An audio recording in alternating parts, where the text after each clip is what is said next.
Hi everyone, and thanks for watching. If you're here, then you're interested in installing EOS, which when combined with the Murena provided services, can give you a drop-in replacement for your Apple, Google, or Samsung phone.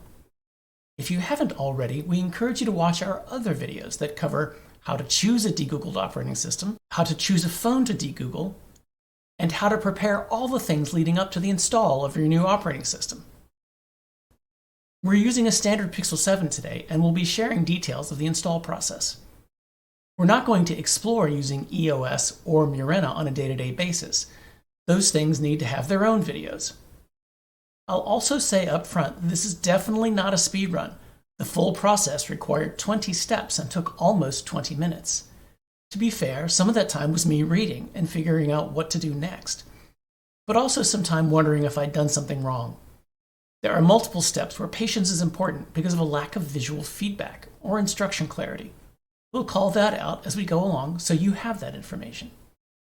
Lastly, we've compressed the video. There are about 2 minutes of file download time from the internet. There's also more than 7 minutes of moving those bytes from the PC to the phone. So to keep you from being bored, we'll be fast forwarding or clipping out some parts where nothing is happening. Let's get started. We mentioned earlier that there are 20 steps required to install EOS on our Pixel 7, but we can break that down into simpler and more understandable phases. Those are: edit settings on the phone to allow the install to happen. Let the installer detect which phone you have so it can download the right operating system image. Unlock the bootloader and flash a recovery image on the phone.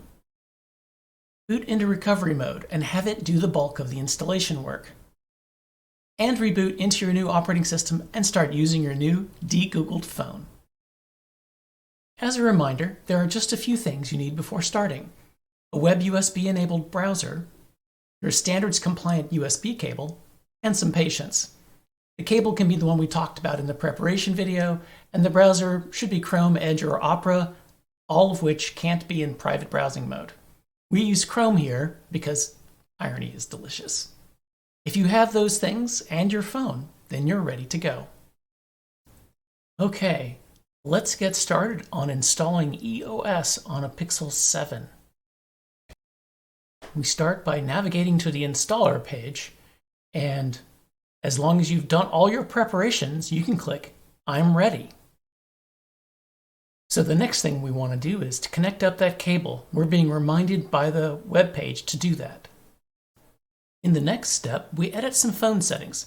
Go to Settings and then scroll to About Phone and tap that. Then scroll down to Build Number. And we tap it 7 times. You'll need to authenticate with your PIN code.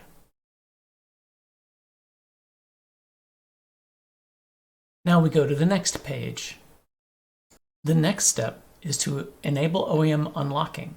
So we go to Settings, System, Developer Options, and scroll down to OEM Unlocking.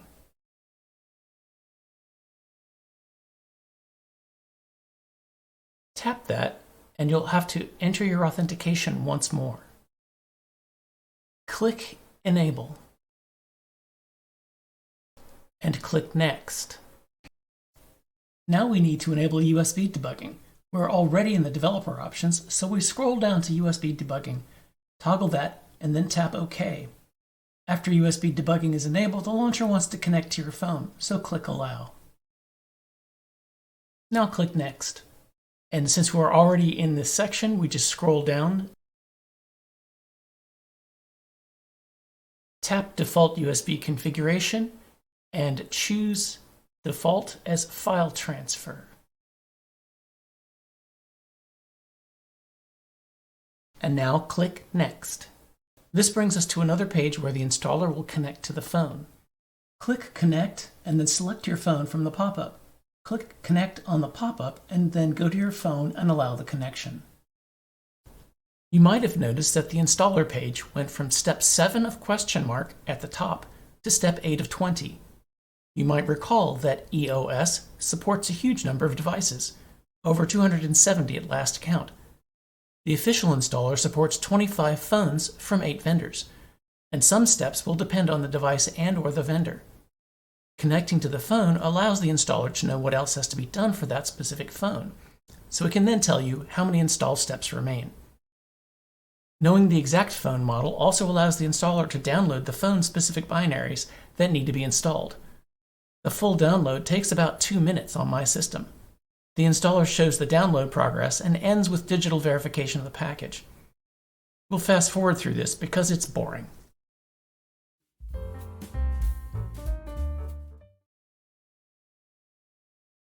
When this download is complete, you'll see that your phone goes black and reboots. Don't worry, everything is fine. When the interface is back, it shows as locked but unlockable. Now you're requested once again by the installer to connect to your phone. To unlock the bootloader, use the volume up and volume down keys to ensure that Unlock Bootloader is shown next to the power button. Then press the power button.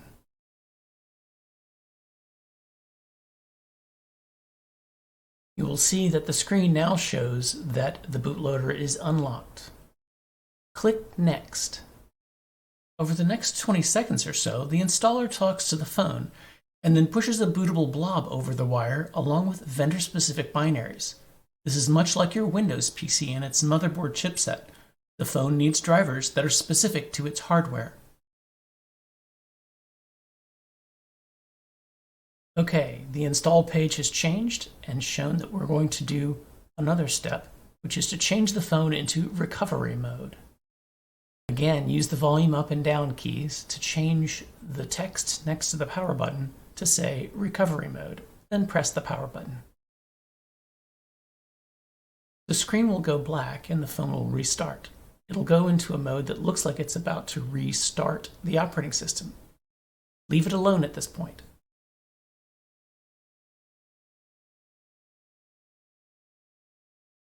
Yes, we still keep waiting. Nothing is going wrong. It just takes some time to go into this new mode.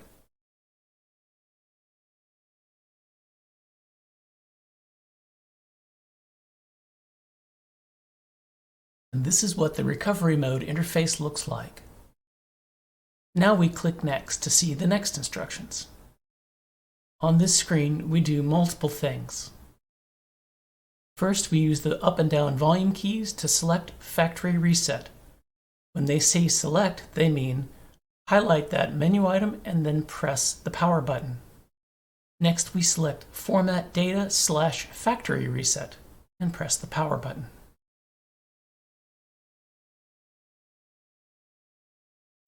Select Format Data and press the power button.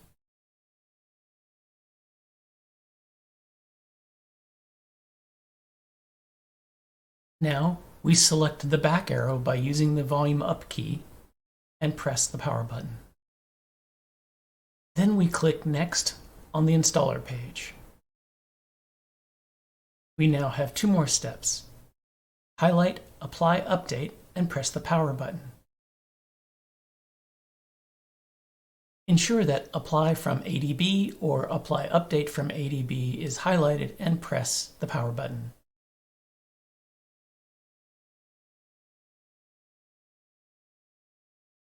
Now click Next. You'll be asked to reconnect to your phone. Choose your phone and click Connect. At this point, your PC and the phone are working together to move even more bytes across the wire to install on the phone. This is called side loading over ADB. ADB stands for Android Debug Bridge. And now for a whole lot of waiting. On my system, the whole thing takes over 7 minutes. Unfortunately, there's not a lot of visual feedback on either the installer or on the phone. About 2 minutes in, the phone will tell us that step 1 of 2 is complete. Then another 5 minutes passes before everything is done. Don't worry, just hurry up and wait.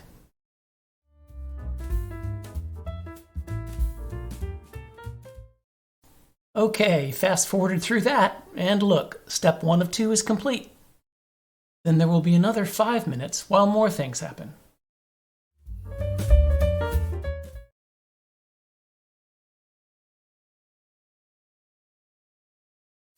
Okay, the long wait is done. I wish the installer provided more feedback on progress during this part of the process. And now we use the up and down volume buttons in order to highlight the word advanced and press the power button to select it.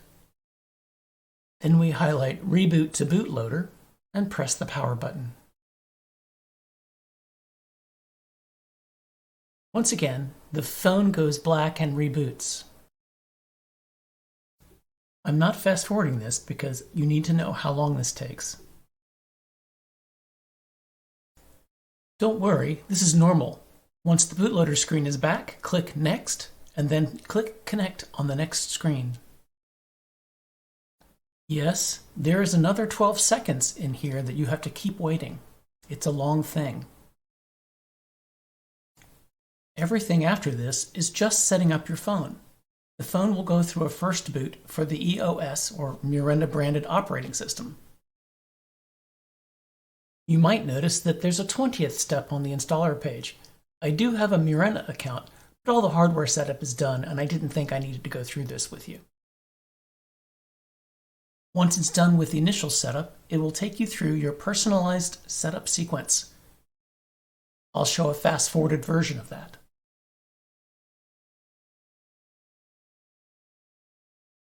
And that's the full install. If you're choosing EOS to entirely replace your Apple, Google, or Samsung phone, then you may also want to start using the Murena services. To be clear, I am not promoting Murena's subscription services. I'm not getting any compensation for this video or for mentioning Murena. I encourage you to evaluate them on your own, which you can do with Murena's free tier. However, I really do like the look and feel of the operating system, and I fully support their goal of making your de-Googling journey easy and painless. I do have some thoughts to pass on before we close up shop. I was surprised that Graphene's Easy Mode install has fewer steps. It turns out that Graphene OS's Web USB installer is simpler because it flashes a complete factory image entirely from the Fastboot bootloader, so it never needs to boot a custom recovery or do an ADB sideload phase. According to the internets, the EOS and Murena folks don't strictly need to use a custom recovery installation, but they choose to ship and rely on their own recovery because it lets them control updates, support many devices with one consistent path, and avoid depending on third-party projects. And that tracks. EOS's Web USB installer supports phones across 8 different vendors, while Graphene's Web USB installer only needs to support one brand of device, the Google Pixel. So that's a wrap. I hope this video was helpful, and remember to like and subscribe. See you next time.